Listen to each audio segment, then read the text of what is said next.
Buenos días, hermanos. Que Dios bendiga sus vidas, los guarde, los proteja. Feliz nuevamente de poder compartir la palabra con ustedes. Doy gracias a Dios por su infinita gracia y a los ancianos de la comunidad por permitir que esté acá para continuar la serie de sermones del primer libro de Juan. Los versos que trataremos esta mañana son del 8 al 10 del primer capítulo. El nombre que le he puesto es Caminando en la Luz. Hermanos, les invito a que abran sus Biblias en el primer libro de Juan, en los versos 8 al 10 del capítulo 1, y así me puedan seguir con la lectura.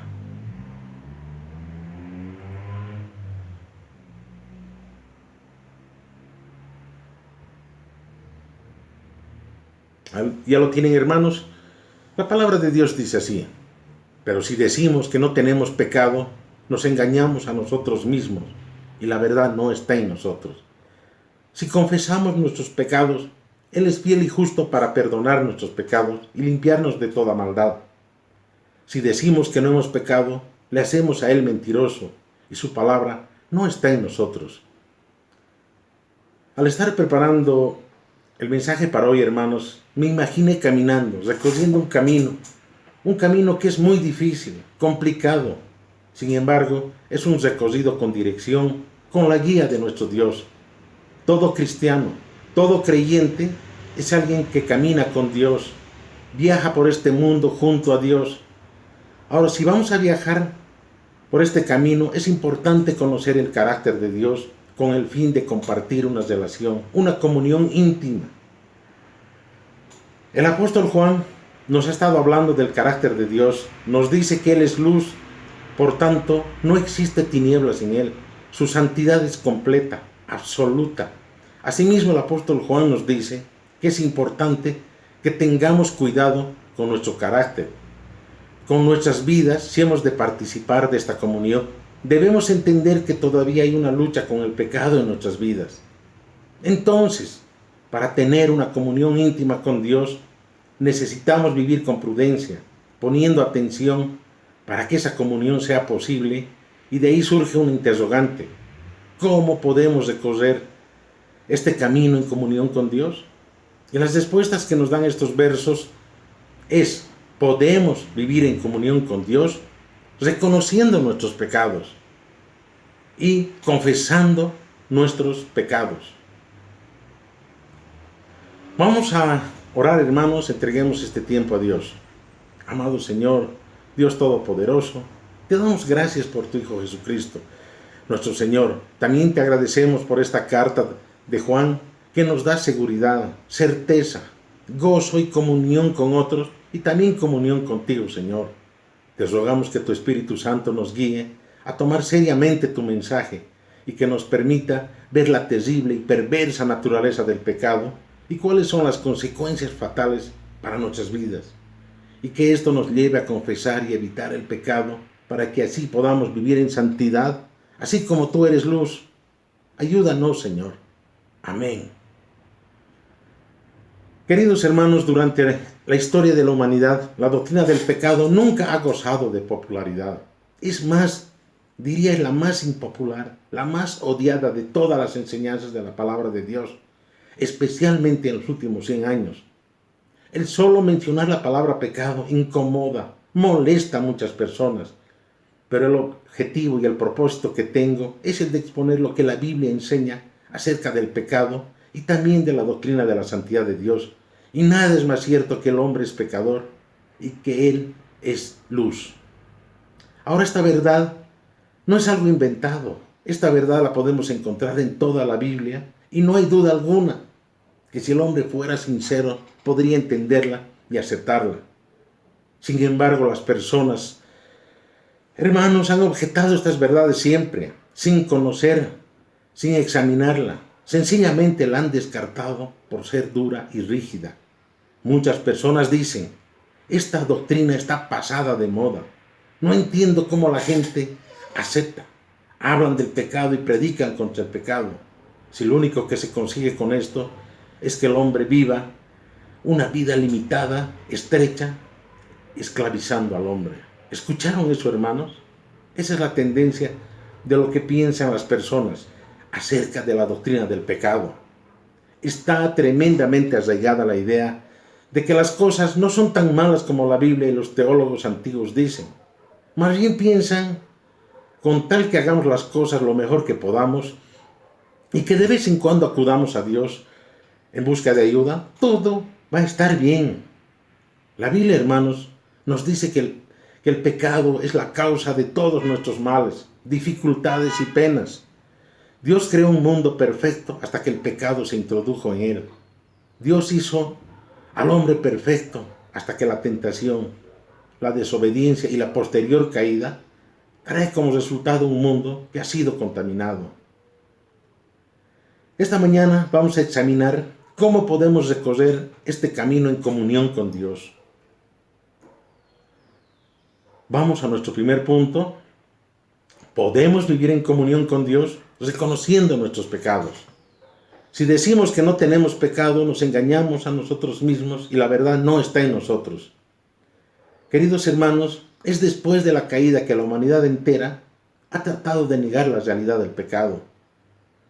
Pero desde que Dios en su bondad y amor nos salvó, cada creyente es total y absolutamente consciente de la lucha contra el pecado en su vida.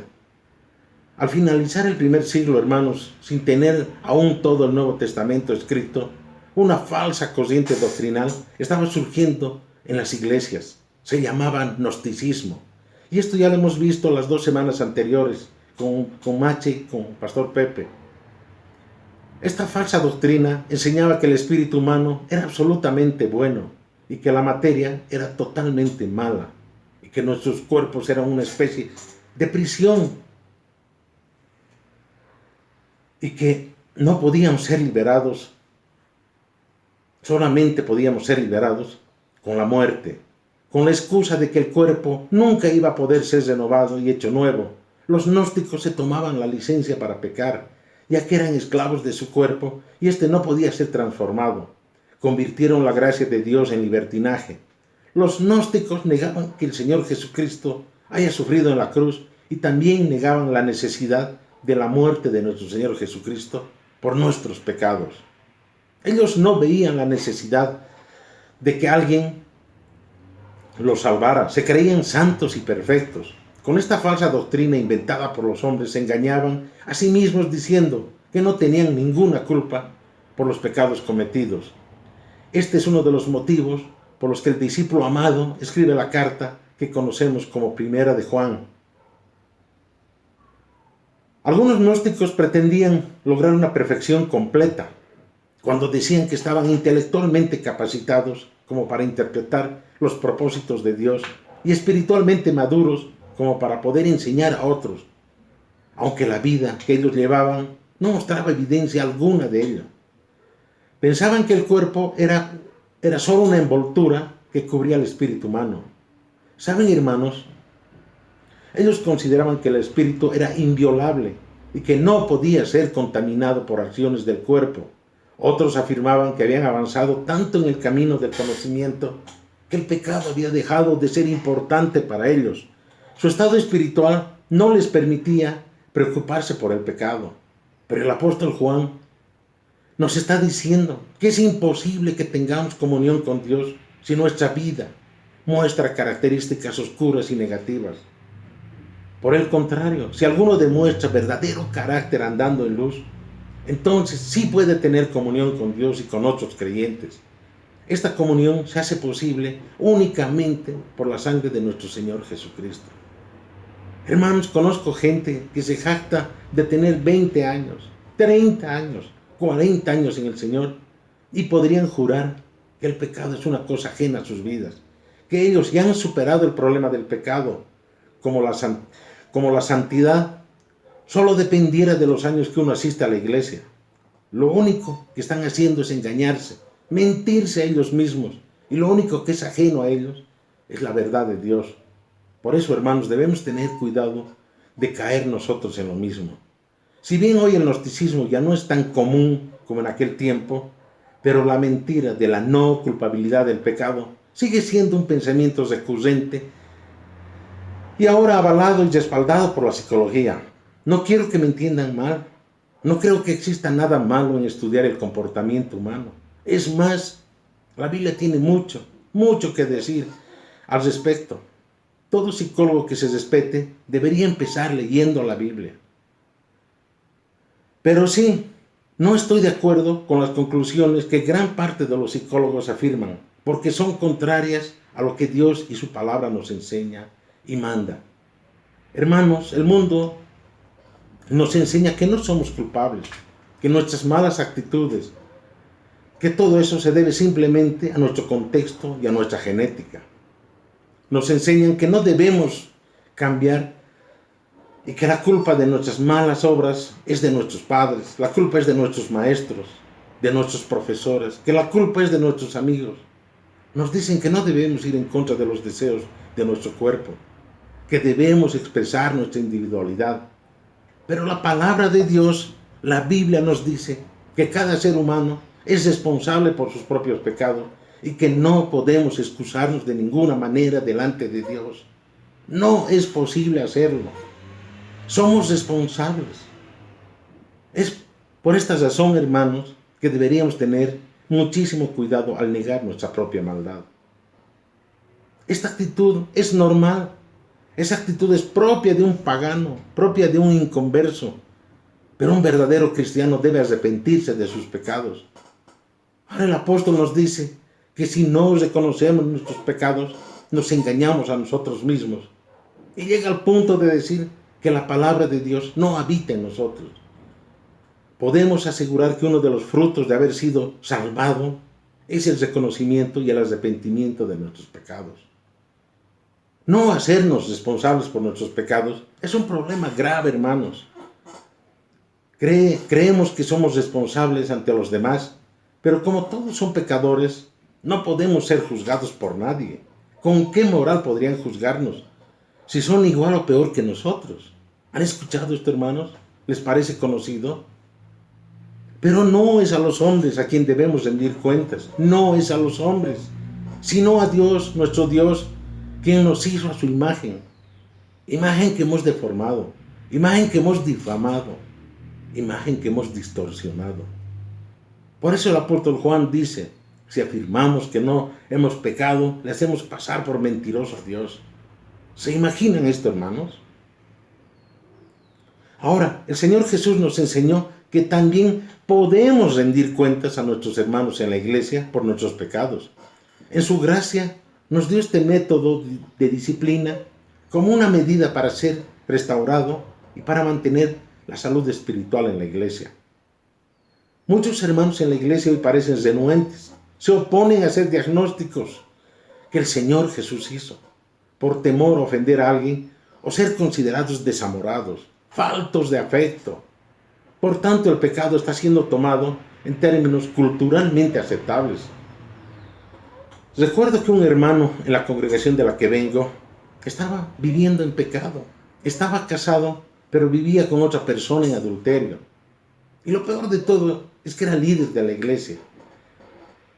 En una reunión de la red se comunicó al pastor responsable de esta situación. Y para sorpresa de todos nos respondió que así nomás lo habíamos conocido, que así nomás había llegado a la iglesia y que él no veía problema en ello, eludiendo así su responsabilidad de hacer ver al hermano su pecado. Y saben, hermanos, muchas veces actuamos de la misma manera, evitamos comprometernos, decimos no es mi problema, simplemente queremos caer bien a todos. Esto me recuerda algo. Quiero contarles, hermanos, lo que le sucedió a un cazador en una de esas sus faenas de caza. Estando en el bosque, persiguiendo una presa, comenzó a llover. Entonces vio una cueva donde poder cobijarse mientras pasara la lluvia. Después de media hora sintió frío porque estaba mojado y decidió hacer una fogata. Recolectó unas ramas, hojas y lo que pudo y prendió fuego para calentarse. Pero para su sorpresa vio que la cueva no estaba vacía. Por el contrario, habían muchas arañas, murciélagos, insectos. Por supuesto salió volando de ese lugar, aunque todavía estaba lloviendo. Él no estaba dispuesto por nada a regresar a esa cueva. Pero lo interesante del caso es que estuvo tranquilo y cómodamente sentado por 30 minutos mientras estaba en la oscuridad. Pero cuando la luz de la fogata iluminó el lugar, pudo darse cuenta de lo que realmente había allí, porque pudo ver en su interior. Hermanos, la luz es un gran revelador, no solamente de la santidad de Dios, sino también de la naturaleza pecaminosa del hombre. Dios es luz. Es una frase que representa a Dios como un ser completo, santo, puro, perfecto, sin ninguna falla, capaz de guiar a los hombres de las tinieblas a su gloriosa luz y presencia. La revelación que Dios nos ha dado a los hombres no es para satisfacer ninguna curiosidad y especular al respecto, sino para darnos dirección y guiarnos a una vida práctica y de santidad. El verdadero cristiano, hermanos, no niega, no oculta su pecado, ni dice que ya alcanzó la perfección. Reconoce su pecado y nunca lo encubre, y no está satisfecho con el pecado que ve en su vida. Por el contrario, está clamando permanentemente a Dios, pidiendo asistencia, reclamando auxilio. Lucha contra el pecado, aunque está consciente que por sí mismo no lo puede vencer. Él sabe que no puede ganar, pero tampoco se rinde, pues sabe que el Señor Jesucristo, quien lo justificó, también es quien lo santifica, lo limpia y lo perdona. Cada vez que se arrepiente de sus pecados y los confiesa a Dios. El ejemplo más claro es el apóstol Pablo cuando dice: no entiendo, pues hago lo que no quiero, sino lo que aborrezco, eso hago. ¿Cuántas veces, hermanos, nos hemos sentido así, impotentes, incapaces en nuestras propias fuerzas? Es difícil, imposible si no recurrimos al auxilio de nuestro Señor y Salvador.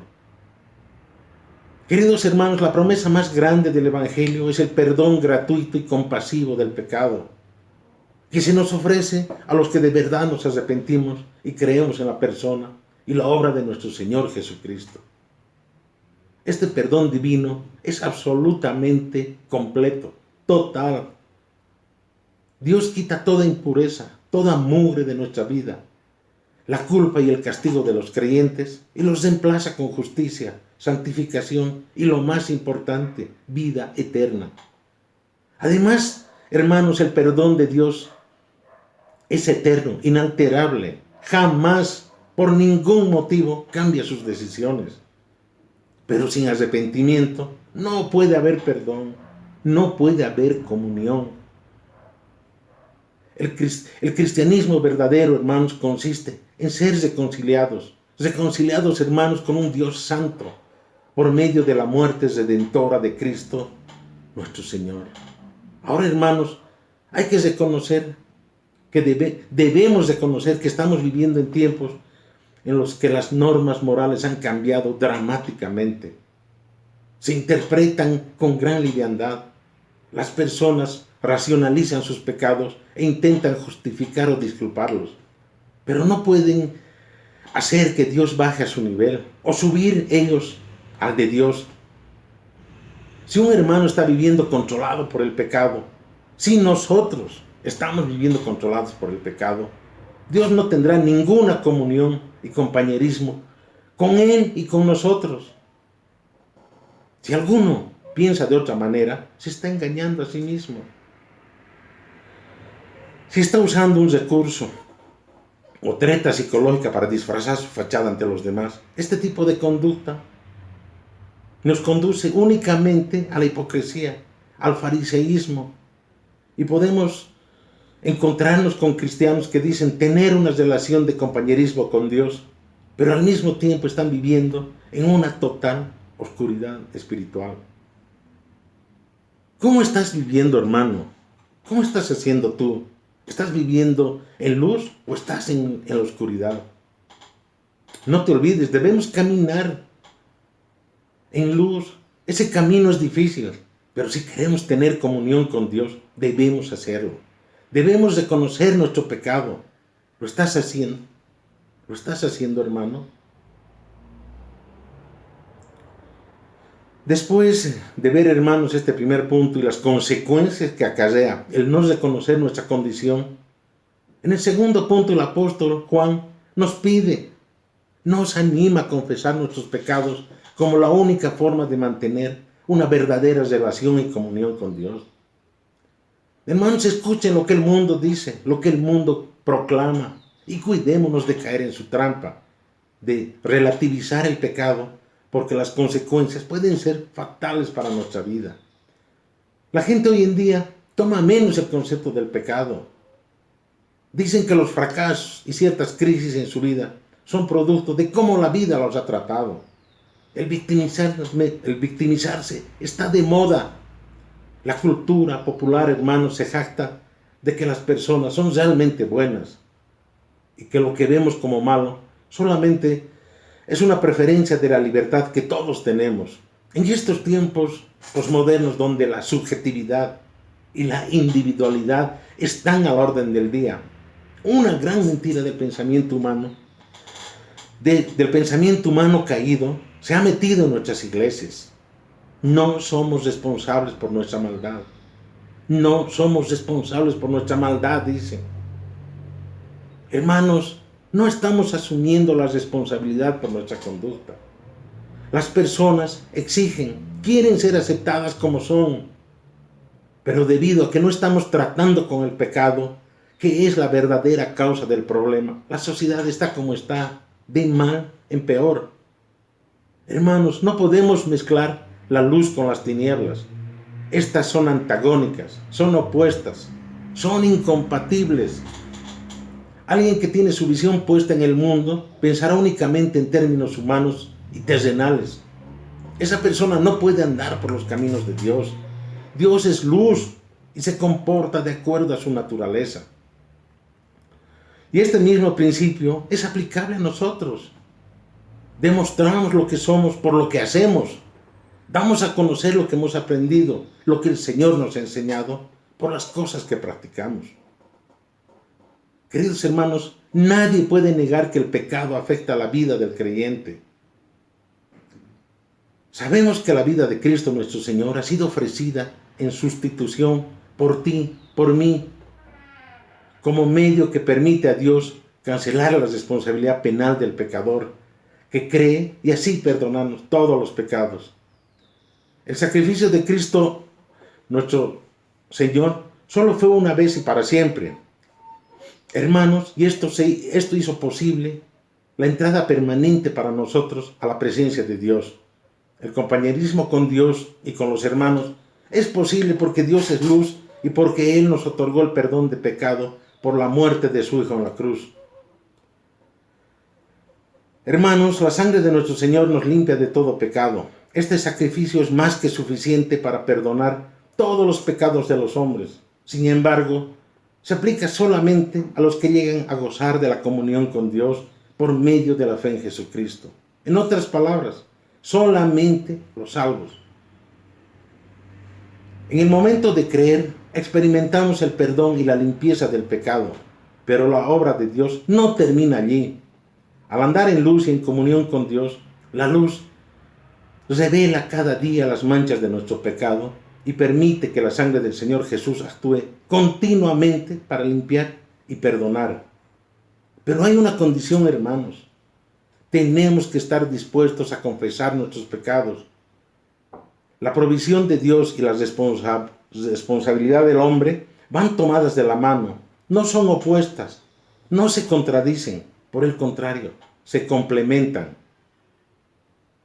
Juan el apóstol nos dice, si confesamos nuestros pecados, aquí tenemos, hermanos, la parte condicional de la oración que nos lleva a reconocer nuestro pecado.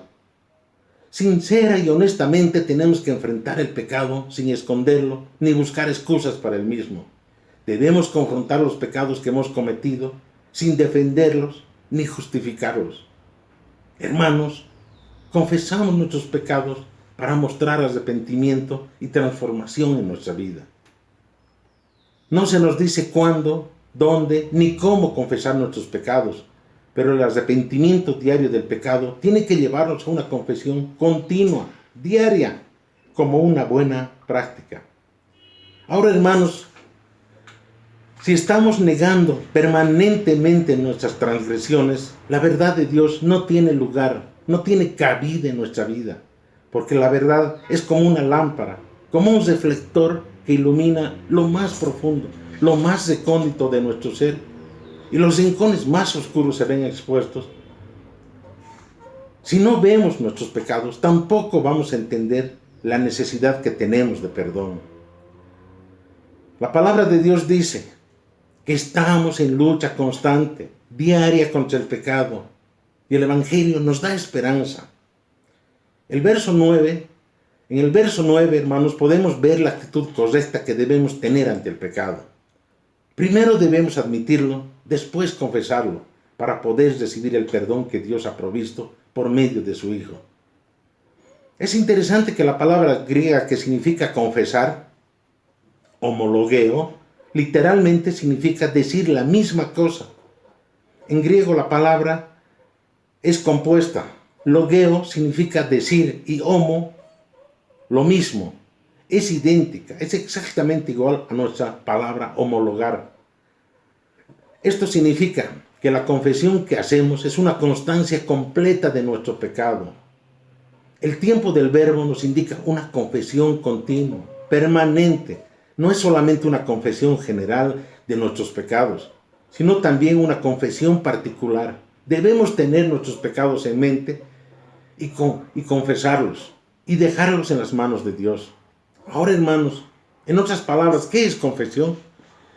La confesión, hermanos, no es una oración amorosa, no es una oración tierna, ni poner excusas o mentir para justificarnos, menos intentar impresionar a Dios y a los demás. La confesión verdadera es llamar al pecado por su nombre de la misma manera que Dios lo llama. Envidia, odio, chisme, engaño o lo que sea. Confesión simplemente significa ser sincero con nosotros y con Dios. Y si hay otras personas que están en medio, ser sincero también con ellos. Es más que solo admitir el pecado. Significa juzgar el pecado y enfrentarlo directamente. Ahora, hermanos,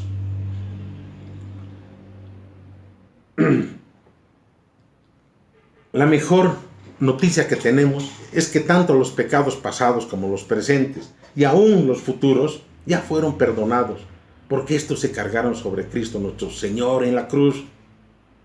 Dios descargó toda su ira sobre su Hijo, nuestro Señor. Entonces, cualquier pecado que podamos cometer produce una interrupción, una ruptura en la comunión con Dios. Y esta se restaura solamente por medio de la confesión. Dios promete perdonarnos y limpiarnos. Él perdona la culpa y quita toda la mancha. Y sabemos cómo Dios hace posible esto. La sangre de su Hijo Jesús nos limpia de todo pecado. No existe ninguna otra cosa, hermanos, en el mundo que pueda quitar las manchas de nuestros pecados. Solo y únicamente la sangre de Cristo, nuestro Señor. Y quiero reiterar esto, solamente la sangre de Cristo, nuestro Señor, hermanos. El apóstol Juan también dice que Dios es fiel y justo. Él es fiel a su naturaleza y a su carácter, y a la vez a su promesa de perdonar nuestras maldades y no acordarse nunca más de nuestro pecado y de alejar de nosotros todas nuestras rebeliones. La palabra fiel, hermanos, describe y nos muestra a Dios como aquel en quien podemos confiar y depender total y absolutamente. Cuando estamos haciendo referencia a los hombres, la palabra justo significa hacer lo que es correcto ante los ojos de Dios, viviendo según su voluntad. Mas cuando la palabra justo se refiere a Dios, significa que Dios está siempre haciendo lo bueno según su propia voluntad y que es bueno y misericordioso con los hombres. Hermanos, la justicia de Dios no está en conflicto, no es incompatible con la bondad, no es contraria a su misericordia y perdón. Si pensamos que ahora como cristianos estamos cerca de alcanzar la perfección y no necesitamos arrepentirnos de nada, el apóstol nos devuelve a la realidad y nos dice que no somos más que unos mentirosos y blasfemos. Y lo peor de todo, estamos poniendo a Dios a nuestro nivel, haciéndole mentiroso también a Él. Y con esto, hermanos, estamos negando implícitamente la doctrina de la encarnación, el por qué y para qué vino el Hijo de Dios a este mundo lleno de pecado. Hermanos, Él vino a salvar lo que estaba perdido y a proporcionar perdón de los pecados a través del derramamiento de su propia sangre y mediante el quebrantamiento de su propio cuerpo en la cruz. Entender la doctrina del pecado, hermanos, es muy importante, es vital, porque nos hace ver que somos todavía imperfectos y debemos arrepentirnos, que nuestra única esperanza está en Cristo nuestro Señor y su muerte expiatoria en la cruz por nosotros y en su resurrección para ser justificados. Entonces, hermanos, podemos afirmar que el pecado no solo nos afecta a nosotros, sino también a Dios. Y si bien el pecado no disuelve la relación que nos une al Padre, nos impide y limita la comunión normal con Él. Primeramente, el pecado no confesado trae tinieblas a la mente del creyente. Como consecuencia directa de esto, el pecado causa la pérdida de gozo. Cuando un cristiano peca, hermanos, no pierde su salvación, pero sí el gozo que tenemos en el poder del Espíritu por la comunión de Cristo nuestro Señor. Asimismo, perdemos la comunión con el Padre y obviamente también con el Hijo, ya que esta comunión está reservada solamente para los que andan en luz. De la misma manera, perdemos también la maravillosa experiencia del amor de Dios. Si pecamos, estamos sujetos a una sanción espiritual y esto nos lleva a perder nuestra paz, hermanos. No es posible cometer una acción pecaminosa y no sentir intranquilidad, malestar en nuestro corazón. El pecado no confesado, hermanos, produce una pérdida de confianza en Dios. Ahora, restaurar la comunión que tenemos con Dios solo es posible a través de la confesión. Por eso el apóstol Juan nos recuerda que Dios es fiel y justo para perdonar nuestros pecados y limpiarnos de toda maldad. La confesión es la manifestación externa del arrepentimiento que se produce en el corazón restaurado, renovado por la obra de nuestro Señor Jesucristo, y que también nos lleva a cambiar la manera de pensar y que nos ayuda a caminar en luz. Hermanos, ¿estamos siendo obedientes con lo que Dios nos manda? ¿Su ley está en nuestro corazón? ¿Cómo está nuestra comunión con Dios? ¿El pecado está impidiendo la relación que deberíamos tener con nuestro Señor? De ser así, pongámonos a cuentas, seamos obedientes y confesemos nuestros pecados. Y que nuestro arrepentimiento sea verdadero. Él es fiel y justo para perdonarnos. Y así poder caminar en compañía del Señor. Vamos a orar, hermanos.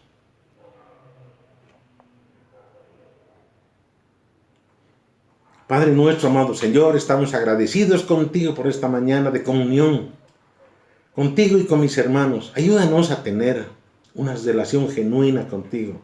No permitas que andemos libremente en pecado, ni que lo neguemos como algo ajeno, algo que está fuera de nuestra vida. Ayúdanos a recordar el pecado que hay en nosotros. Permite hacer visibles en nosotros todos los pecados que hay en nosotros. No permitas que andemos libremente en el pecado. Ayúdanos, Señor, a aceptar y confesar nuestros pecados con arrepentimiento, pero también danos la confianza, danos la certeza de tu fidelidad, que tú perdonas todos nuestros pecados si los confesamos y que tú nos limpias de toda maldad. Danos la fuerza para no desmayar en esta batalla de la fe. En el bendito y santo nombre de tu Hijo Jesucristo oramos. Amén.